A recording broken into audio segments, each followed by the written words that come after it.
Hello everyone, welcome back to another episode of r/ProRevenge. In today's episode, I just want help. You want me to follow your request? You got it. Do you have these albums? Food goes ouch. Before we get started, make sure to subscribe so you will never miss a video.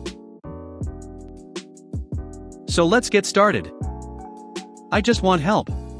You want me to follow your request? You got it. Buckle in. This is going to be with a bit of a backstory, but all the details are important to the outcome of the MC. When I was 15, I uncovered repressed memories of early childhood trauma.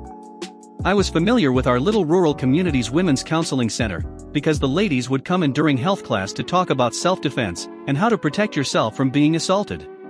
Sounds deep, but these ladies were cool. I knew to go to my guidance counselor, GC, for a referral to see the women's counselor, WC, who came into our school if I wanted to meet with her for one-on-one counseling. This was also told to us during that health class, how it was free and confidential. So, I put in a request to meet with the GC. GC was clearly uncomfortable with my request, but tried to be helpful. She didn't really know what to say but promised that when WC came in, she would tell her I wanted to see her. I was also the concert mistress of our high school orchestra and a National Honor Roll student. I went to many academic and musical competitions year after year. Music and studying, I came to learn, were huge outlets for me. WC was lovely. She was young, spunky, and empathetic.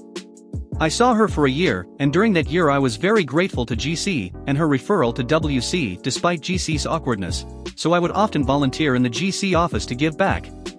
GC and I developed a friendly relationship. Until one day, I told my parents about the repressed memories and WC.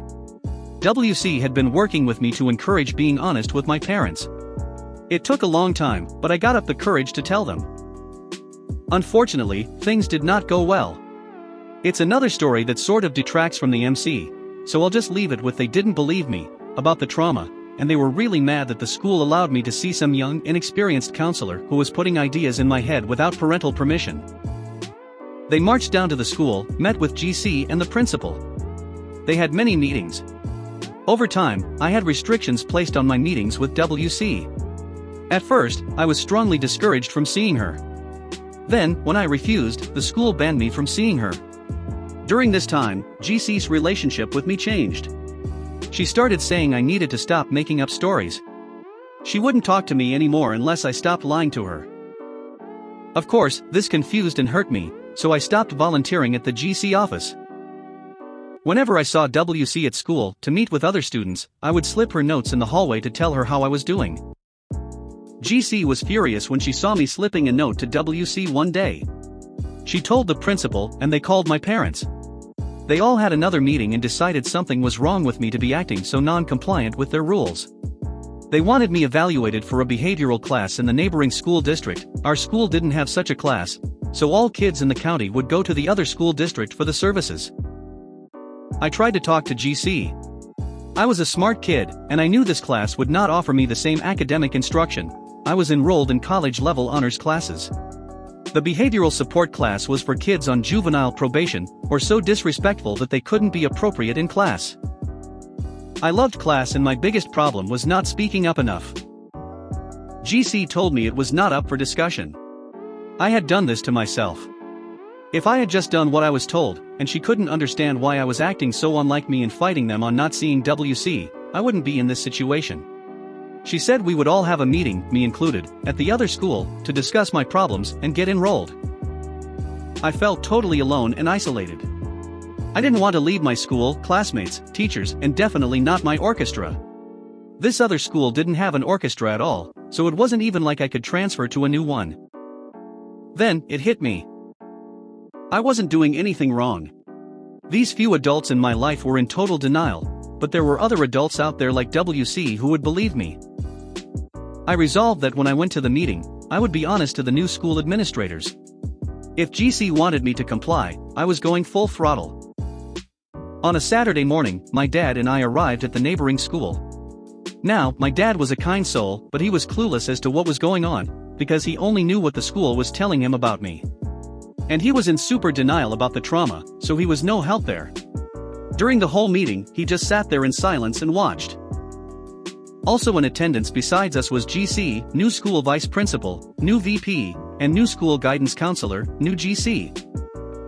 GC spoke at length about my academic history, orchestra, volunteering, WC, and the behavioral problems of failing to follow through with their directions. New VP and new GC were professional, polite, listened attentively and took notes. Then, they turned to me.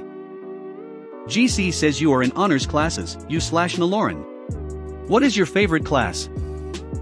Honors English, but I also really like Psychology 101. I say honestly. They look at the records my GC brought, and they are my highest marks. Wow. New GC commends. And I see here you won a regional writing competition last year. I grinned. Yes. It was the first time I actually won money. I framed my first dollar because I was so proud. I still have this dollar today. Then VP chimed in, and you are in your school's orchestra? What do you play? I play the violin. I'm the concert mistress. I smile. And I go to district and regional competitions every year. It's a lot of fun. Sometimes we get together on the weekends, some of the players and I, and we practice just for fun. New VP and new GC exchange looks. They whisper amongst themselves. They look a little worried/concerned. GC, new VP starts, you are asking us to consider you/Naloran for the behavioral support class. This class, new GC, and I don't think it's the right fit. There are a lot of kids in there who have done serious things, like attack other students with weapons, or engage in other criminal activity. To put you/Naloran in there could actually harm her. She would start to associate with others who might negatively influence her.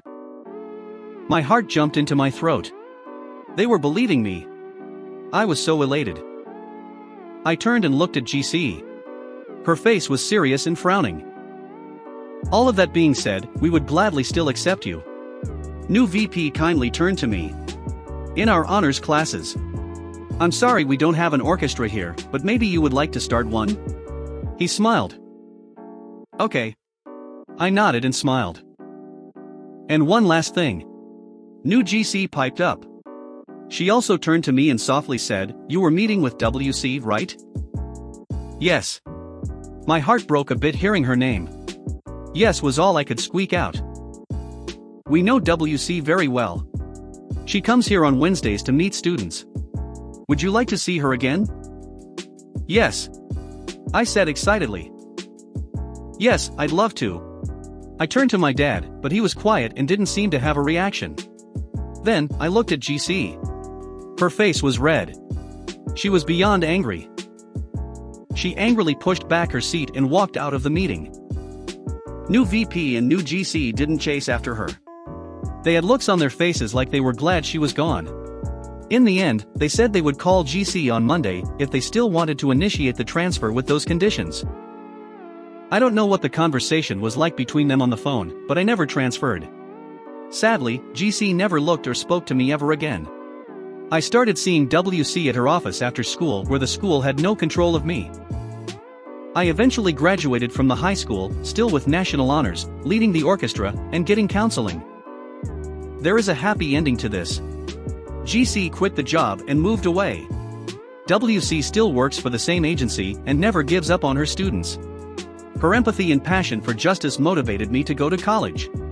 I became a social worker and every day I help people. I always treat them without judgment and believe them. Do you have these albums? First of all, I'm on mobile, English isn't my first language, you know the deal. I don't know if this qualifies, but if not, feel free to delete. This story happens about 10 years ago. I was a teenager that loved to go to record stores and buy my favorite rock/metal albums and concerts. This one day I was in another part of the city, and I went to another store that wasn't my usual, but I had some money and wanted to see if they had some albums my usual store didn't have at the time. I was looking through the CDs starting to think they didn't have them when the store employee saw me. He was a man in his 30s or 40s with long hair. Employee, hello, how can I help you? Me, hi, I was looking for albums X and Y. Employee, those are great albums, do you know who played the guitar in them? I thought it was odd for him to ask, but it was an easy question, and I am a rock/metal nerd and knew the answer. Me, yeah, it was Tony, I'm a huge fan. Employee, oh yes, that's right. I also love how John sings in these albums. I found this statement more odd, as the name he mentioned was wrong. In these albums the band had a different singer than the most known John. Me, oh, I think you're thinking about their earlier years. In those albums the band had James as a singer. Employee, yes, you're right. So silly of me. This continued for a couple of more questions, and he even asked me about trivia about other albums of that band and of that music genre. I'm an introvert and usually just try to avoid small talk in public situations. However, I thought this employee wanted to be a snob and make fun of me. So I complied by answering his questions and correcting him. I must admit it was amusing. After I answered all of them he said alright, follow me, as he started walking to a section of DVDs of a completely different genre. I think it was live concerts of folk music from my country, moved some DVDs aside and behind all of them were the albums I wanted, with some other gems as well.